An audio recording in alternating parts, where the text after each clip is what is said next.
ambassador say Nra Naju na ofin share by the president the far visit to okay. Yes. Okay.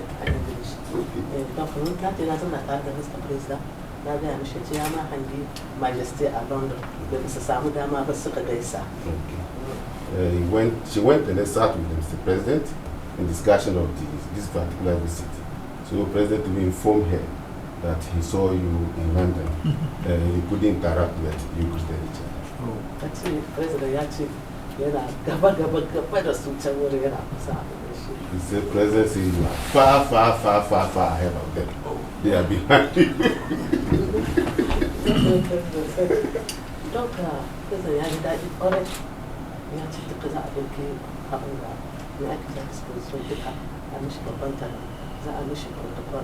The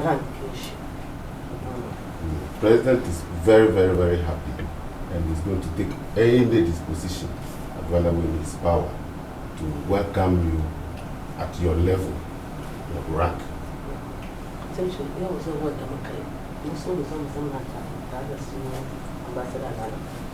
Interactive program. The president of the end of May, when I the program, but the Niger, so I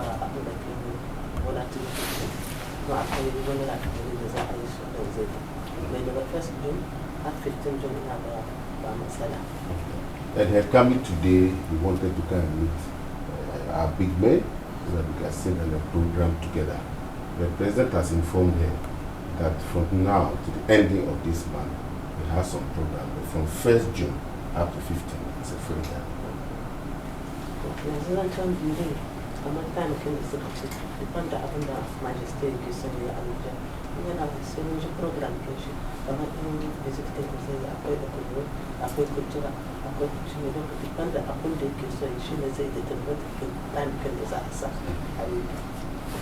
The program that we will do all depends on your discretion.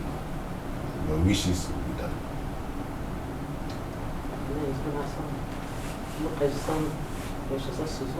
The time the program wish Majesty. I'm very glad you know the time His Majesty will be ready to go. His interest, his wishes, what he wants, and he will sit down and the program.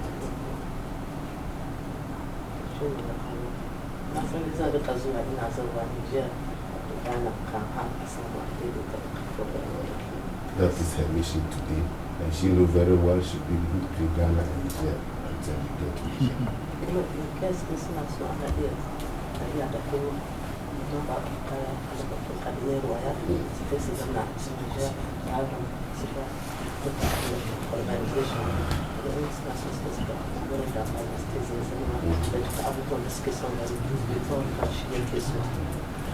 they will be also very glad if they can be members of the royal family that will go in an advanced team to inspect the arrangements that are being put in place for your highness.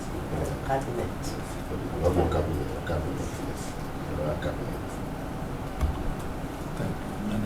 Please sit down. Merci. Because she did say that she was going to meet the president and come back, and I thank the president also for the message that I received from him. Sure.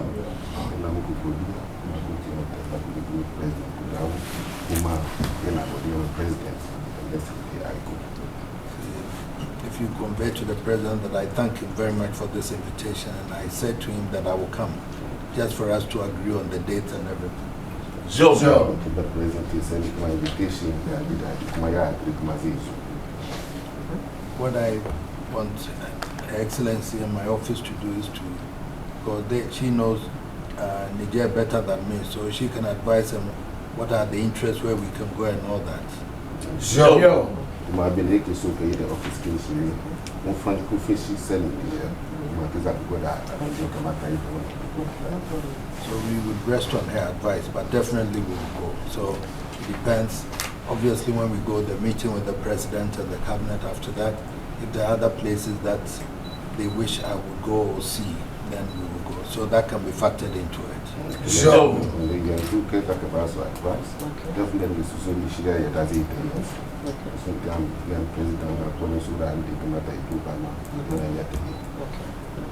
But I want it to be noted that as I go to a sister country, yes, it's a visit, but I should bring some benefits to inure between the two countries. So Sure.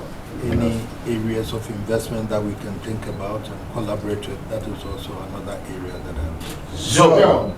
So the area does it the fee, Kuma sister country is it the fee, you know, so yet the fee, a great opportunity to take out rebound country to the So we would rest on the advice of them to discuss that, and then that could then decide how many days we can stay, 2 days, 3 days, 4 days, that's fine. So advice kinky, she is equal and and I view me for now. I think right in the Zakabaso, she is if it is also the pleasure of the president that he wants me to go to other place or something, he can also indicate because Sure. President also knows we could what I would have remarked.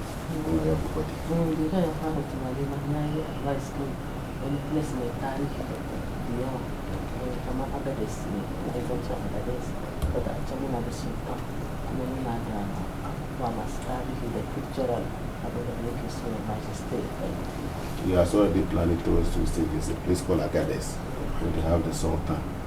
So he has already so we can collaborate that, then we know we can fashion. The state town has a border with Libya. Okay.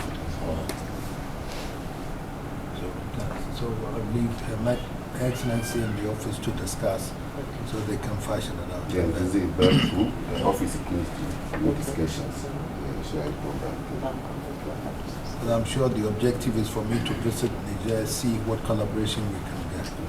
And then maybe it will be his wish also for me to see other places. So Mr. President would be able to indicate, Madam to the Excellency, she knows Niger very well, so she would also want to direct us as to when you're in Niger, you have to visit this place, you have to visit this place. Sure. And that will help.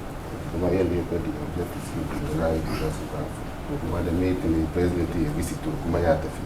Shi ne yana tafiya.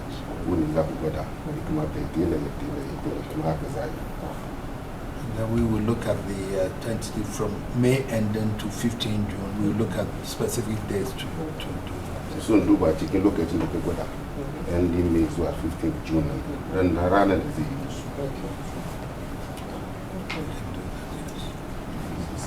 Thank you very much. She's worked very hard for me to go to Niger, so I will come. Okay, come. Then I go there to say.